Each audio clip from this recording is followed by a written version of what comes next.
Dreaming once again at the Theatre of Dreams. Manchester United have only lost once in their last 19 in all competitions. Rio, Paul and Jolyon with me. Deep breath, Jolyon. What was your biggest concern or disappointment from the City point of view? Yeah, the result, obviously. Derby day win, you want to do that for the fans. And it's been a disappointing result, game and week. But for me personally, it's the detriment it does to potential title race. Bigger picture, and the greatest respect to United and who they are. This is a derby game, but for Man City, it's about winning the title. And obviously, that's detriment to them today.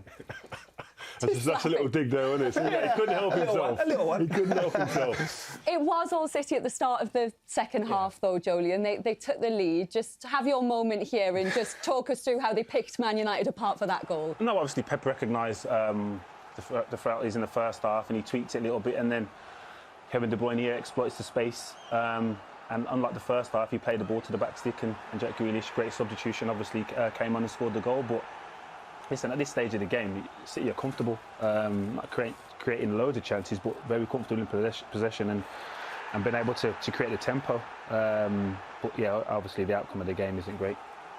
And that was their only shot on target. They didn't have a shot on target in the game against Southampton as well. Yeah, again, that will be worrying. The fact that over 2 games, it's 1 shot on target isn't great viewing for City. And unlike Pep's teams and that we've come to see, but again, there's obviously something going on there. But I'm not too worried. It's 2 games over the course of the season. I'm sure there'll be trophies there at the end.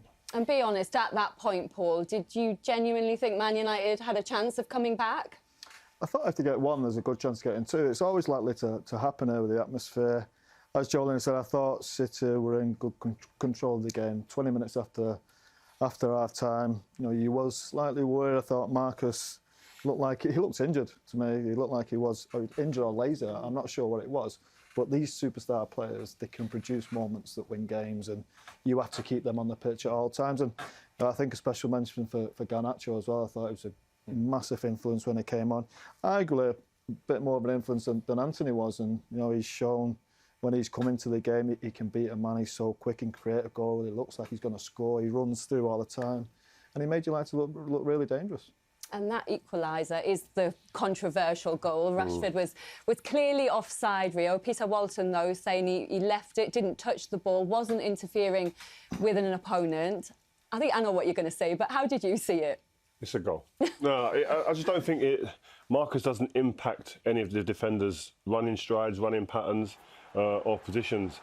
And I think it's intelligent from him. He's probably had a shout from Bruno, but intelligent from all of them. It's a great pass initially. He is offside for Rashford, but it's a fantastic finish after that. Cool, calm, collected, clinical. But I just don't feel that any of the defenders can really impact this play. He's interfering with nobody, isn't he? Yeah. He's not interfering with any of the defenders. He doesn't touch the ball. I think will have a big influence on it. And you have to say at the end of it, good communication from Bruno. He must have been shouting Marcus to leave it. It's a lovely finish. Yeah, Paul recognised straight away that he wasn't interfering, and I was just hoping he dummied the ball in some way, so Bruno could finish it off. But yeah, it's onside. Any defender, though, going to expect that not to be given? That's the rule. That's the part of the rule I don't like. The defender's done well to play offside, and he's interfering in the run and in anticipation of the defender. So I seen it the other day against, I think it was Wolves, Liverpool, in a similar situation. I'm thinking if he's not there, then the defender clears that up. But yeah, again, it's one of them. Marcus actually isn't interfering. He's offside, but he's interfering. Some will say, City fans, it's at Old Trafford, Manchester United getting the decisions. Well, you've got to put yourself in the position to get decisions, and you've got to make yourself a dangerous team at times. And I thought we didn't do that as much as you would have liked here at Old Trafford. But when we did, I said we got in there and we were clinical. But people, listen, they're going to say, because it's Old Trafford here and there with certain decisions gone on in a year. I think, listen, over a quarter of a season, it all weighs itself out. And then just 4 minutes later, you already spoke about Garnacho. Just talk us through how good he was in the build-up to that winner. I think he's been good every time I've seen him this season. I think he's been a real threat. As I said, I thought he probably should have come on before Anthony, although Anthony, he does have his strengths, don't get me wrong. But this lad is direct. He doesn't care. There's no fear in a young player. He wants to score goals and he wants to make goals, and he's more than capable of doing it. You see against Aki, you fancy him, but it's only his first ball wasn't great. He got away with that one a little bit, and then all he does is he puts it into an area, and thankfully Marcus is there, and the 4 Marcus is on. You expect him to score, and he slides it on it. So you know what? Big win. He's a player who is, with his age, he has no fear and he's not affected by reputations. No, So we're like, for instance, I see a lot of wingers face up with someone like Kyle Walker, and because of his reputation and his attributes, pace, strength, etc., probably come back and keep passing it backwards. But him, oh no, that was a winning goal. That's what happens.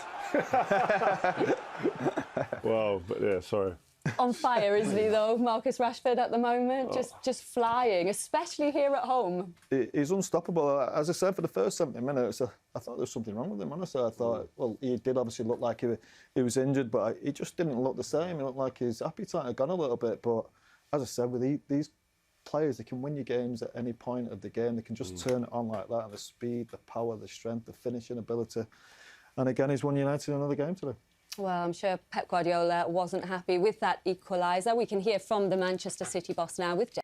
How do you react to that? There's a lot of tempers in the tunnel and at the end of the match. Unhappy with some of the decisions there? The game was really good. We played really good, and in our levels that we play against them all the time. They are an incredible threat in the transitions, in the counter-attacks, and but the game, I congratulate the team, and it's a proud to come here and play with this personality, and they run behind us and expect one actions and punish us in the transitions. Is there any dispute from your side about the first goal, whether Rashford was offside? Well, Rashford offside, Bruno Fernandes no, intervene Rashford or not, distract our keeper and distract our central defenders. The rule, I don't know is the rule, but I know where we play. And Haaland as well, another penalty claim there as well, which was waved away. I asked, but... yeah, no answer. But you seemed to have control in the second half, didn't you? And then it just... But in the first, except 5-10 minutes, because our fullbacks were not in the right position, but the second half was really good. And of course, in these stadiums, always you have to do it. But yeah, we missed a little bit our threat up front, our players up front. We were a little bit disconnected. But it's easy, they follow man-to-man. The switch of plays, the fullbacks are close to our wingers, but yeah, I think we make a fantastic game, so counting the quality of the opening. And it's a good assessment. It's a long season, there's plenty of games to play yet. Yeah, absolutely. I don't care the Premier League and the Carabao Cup. We cannot win, so we won a lot, so it's not a problem. The problem is behave and perform like we have done. Always we are focused on that. So Carabao Cup is out. It doesn't matter. But we didn't perform how we were, how we are, and today we perform. And after the win another club. So, but now is don't be distracted for what happened today in the first goal, and focus of course, in Spurs and in a few days. Thank you, Pat. You're very welcome. Obviously, it's always important to win the game. Doesn't matter, as I said before the game, for us, doesn't matter the opponent. Most important is winning. And we did it. It was an amazing comeback, great effort from the team. I said it before the game to the team. We look like a team now. Some months ago, well, some time ago, you could see sometimes a team, sometimes a little bit, each one of us looking a little bit for ourselves, but now you see a proper team that works hard for each other, and you see that it pays. The first goal was a little bit controversial. Because Marcus was offside and you're in on goal. Did you shout? Did you call? No, I think because I was facing the goal, Marcus probably saw that I was in a better position. I didn't know if any of us was on offside or not, but it doesn't have any influence because there was no one closer to him.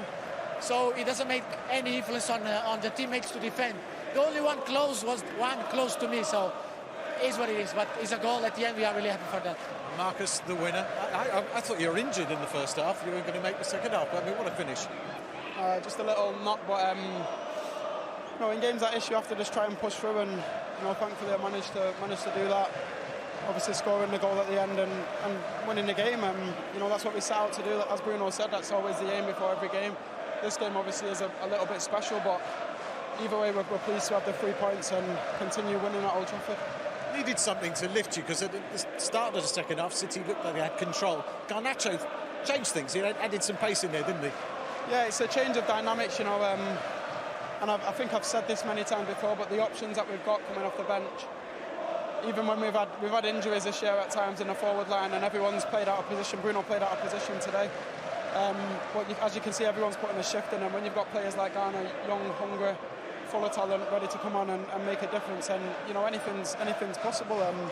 But yeah, like I said, we're very pleased to manage to come back, win the game, get 3 points, and now it's about recovering and moving on to the next game. And there's no doubting the significance of this result, particularly when you look back to October. You're now 1 point behind City. That doesn't matter for us. We have to look forward. We have to look forward for the next game, because you can be closer, but if you don't keep winning, they will go. So the mentality now is to be celebrating, because it's a big win on the derby. It's a long day today, so we have to celebrate that. But from tomorrow, straight away head on Crystal Palace. It's always tough to play away there, we all know that. So our focus has to be straight on that. It was a nice interchange for that first goal. I think he could do the same for Marcus. Hand that to Bruno, he's player of the match. Well done, gents, well played.